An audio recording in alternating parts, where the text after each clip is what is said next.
두루뭉술하게 쓰는 경우가 있기도 하고 잘 모르는 경우도 있기도 해요. 반드시 명시되어야 한다는 것입니다. 왜 이렇게 됐지? 왜 내 연금을 상대방이 수령을 해가지? 안녕하세요. 친구보다 가까운 박리나 변호사입니다. 여러분, 오늘은 여러분들이 많이 궁금해 하셨던 분할연금 수급권에 대해서 한번 알아보도록 할게요. 이혼을 하게 되면서 내가 그동안 부어놓은 연금이 있는데 이 부분 분할 어떻게 해야 되는지 궁금하셨죠? 그러면 오늘 영상 끝까지 잘 들어주세요. 우리가 협의 이혼을 하면서 재산 분할을 하기도 하고 또 재판상 이혼을 하면서 판결문을 받거나 조정조서를 받아서 이혼을 한단 말이죠. 그러면 판결문에 재산 분할이 명시되어 있기도 하고 협의 이혼을 하는 경우에는 협의서에 재산 분할을 어떻게 하겠다라고 쓰기도 합니다. 그런데 연금 분할에 대해서는 안 쓰는 경우가 있기도 하고 두루뭉술하게 쓰는 경우가 있기도 하고 잘 모르는 경우도 있기도 해요. 결혼 생활이 5년 이상 지속된 경우에는 상대방의 연금을 분할해서 나중에 내 연금 수급 나이가 도달됐을 때 받을 수가 있는데요. 이것이 바로 분할연금 수급권이라고 하는 것입니다. 그러면 분할연금 수급, 상대방이랑 지금 이혼했는데 10년 뒤에 내가 연금을 받게 됐는데 상대방이 내 연금을 수령해? 이거는 말도 안 되는 일이지 라고 생각하실 분들이 많을 것 같아요. 그래서 결론적으로는 이런 분할연금 수급을 막기 위해서는 협의서 또는 판결문에 이 연금 분할에 대해서 상대방이 분할연금 수급권을 0으로 한다라는 문구가 반드시 명시되어야 한다는 것입니다. 이거는 아주 명확하게 19년도 6월 13일 날 대법원 판례가 있어요. 2018두 65088 판결인데요. 이 판결에서 원고가 청구를 했던 거예요. 이분이 이혼을 하시면서 판결문에 상대방의 재산 분할은 0으로 하고 나는 100%로 한다라고 해서 판결문을 받으셨던 거예요. 그래서 보통 그런 조항을 청산 조항이라고 하죠.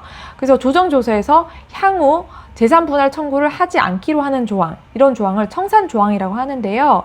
이렇게 정했을 경우에 이걸 가지고 국민연금공단에다가 제출했던 겁니다. 상대방이 내 연금을 받아가지 않도록 해주세요 라고 청구를 했는데 국민연금공단에서는 이거 연금에 대해서는 명확하게 나오지가 않았기 때문에 우리는 이것대로 해줄 순 없다. 우리가 분할하는 대로 분할하겠다 라고 해버린 거예요. 그래서 원고가 이 부분에 대해서 처음에 1심에서는 이겼죠. 그래서 1심에서는 이 판결문에 나와 있듯이 분할 연금 수급권에 대해서도 상대방이 청구할 수 없도록 하라 라고 이렇게 나왔는데 대법원까지 가서 파기환송됐던 겁니다. 그래서 향후 서로에 대해서 이혼과 관련한 재산 분할 등을 청구하지 않는다라는 이러한 청산 조항이 있더라 하더라도 연금에 대해서 별도의 분할 비율을 결정하고 이를 명시적으로 정하지 않는 이상은 연금에 대해서는 분할을 정한 것으로 볼 수 없다 라는 결론으로 이르게 된 것이에요.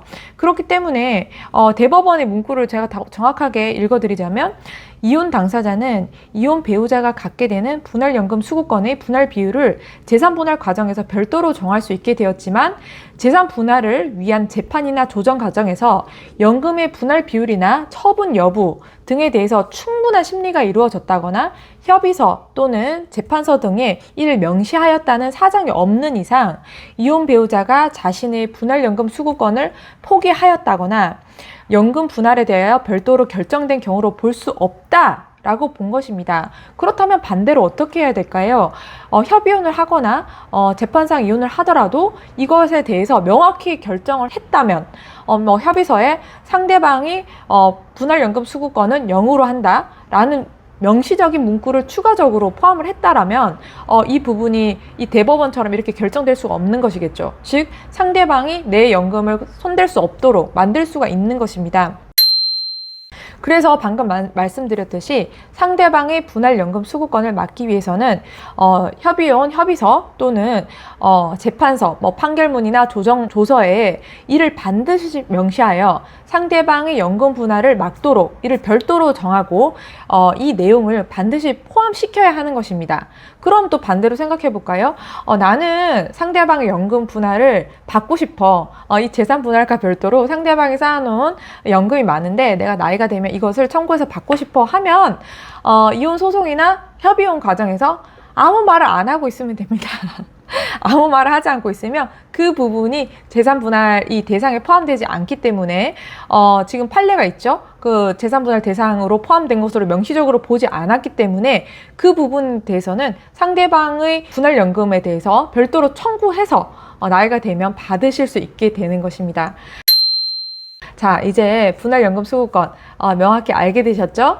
이런 부분을 잘 생각하셔가지고 이혼을 하실 때도 나중에 왜 이렇게 됐지? 왜 내 연금을 상대방이 수령을 해가지? 이렇게 깜짝 놀라시는 일이 없도록 잘 대처하시기 바라겠습니다. 저는 다음 영상에서 또 찾아뵙도록 할게요. 감사합니다.